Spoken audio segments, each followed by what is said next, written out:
আপনাকেই দেখতে হবে সঠিক নিয়মে কারা কাজ করে বিল্ডিং কন্ট্রাকশন।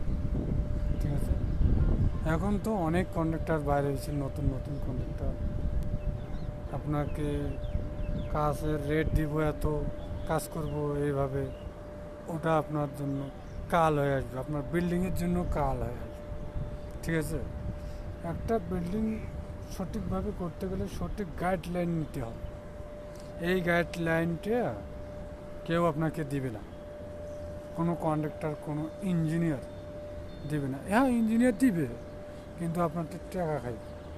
কিন্তু হ্যাঁ, ইঞ্জিনিয়ারও এত কিছু জানে না। ইঞ্জিনিয়ার জানে ও যে যতটুকু লেখাপড়া করছে, যতটুকু ডিগ্রিধারী অতটুকু জানে। ঠিক আছে, আর এর ভিতরেও অনেক লুকানো কথা আছে, এই কথাগুলো আপনাকে মানতেই হবে। মানার এক নম্বর কারণ হচ্ছে,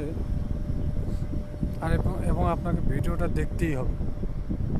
ঠিক আছে, এক নম্বর কারণ হচ্ছে, আপনার মনে করেন একটা বিল্ডিং যখন আপনি এক কন্ট্রাক্টরের কাছে শপে দেবেন, ভাই আমি আপনাকে এই কাজটা দিতে চাচ্ছি, তা কিভাবে নেবেন? তা সর্বপ্রথম আপনি আপনি কাজটা নেওয়ার আগে চুক্তিবদ্ধ করবেন। চুক্তিবদ্ধ করার এক নম্বর কারণ। দুই নম্বর কারণ হচ্ছে, পরিচিতর মধ্যে দিবেন, অপরিচিত লোক কাউকে দিবেন না। ঠিক আছে, পরিচিতর মধ্যে দিবেন এবং দক্ষ দেখতে হবে। দক্ষ তো অবশ্যই দেখতে হবে। ঠিক আছে, একটা ইঞ্জিনিয়ার থেকে একটা কন্ট্রাক্টরের ভালো মানের মিস্ত্রি, ওদের অভিজ্ঞতা অবশ্যই বেশি। ঠিক আছে, আর ইঞ্জিনিয়াররা তো লেখাপড়া করি, কিছু কিছু কিছু মানে প্র্যাকটিক্যাল একটু কম জানে। তাছাড়া ভালো মানের মিস্ত্রিরা অবশ্যই প্র্যাকটিক্যালে জানে। ঠিক আছে, প্র্যাকটিক্যালে কী করলে কী হবে না হবে সব বুঝে। ঠিক আছে, মনে করেন একটা মিস্ত্রি যখন আমার বয়স 18-20 বছর বয়স, কাজের বয়স হয়ে যায়, মনে করেন একটা ইঞ্জিনিয়ার থেকে অবশ্যই বেশি জানবে।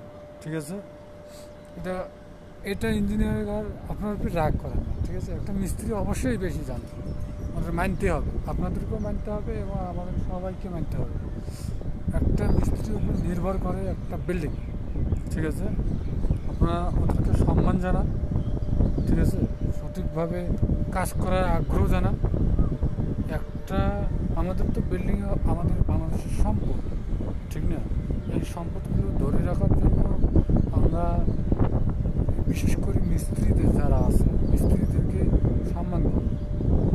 ঠিক আছে, রড, রাজ, বিভিন্ন প্রকার মিস্ত্রি আছে, সবাইকে সম্মান করব এবং সঠিক টাকা ওদেরকে প্রদান করব। হ্যাঁ, টাকার বিষয়টা আসলে, টাকা যদি আপনি মনে করেন সঠিকভাবে ওদেরকে না দেন, আপনার প্রচুর ক্ষতি হবে। এটা তো আপনি জানবেন না এবং যে কন্ট্রাক্ট দিয়েছেন তাদের সেও জানবে। ঠিক আছে, এইটাই তো, একজনের ক্ষতি করতে গেলে ও ডাবল ক্ষতি করে চলে আসবে, কিন্তু আপনি বুঝতে পারলেন না, পরে মনে করেন বিল্ডিংটির সমস্যা হয়ে যাবে কিছুদিন পর।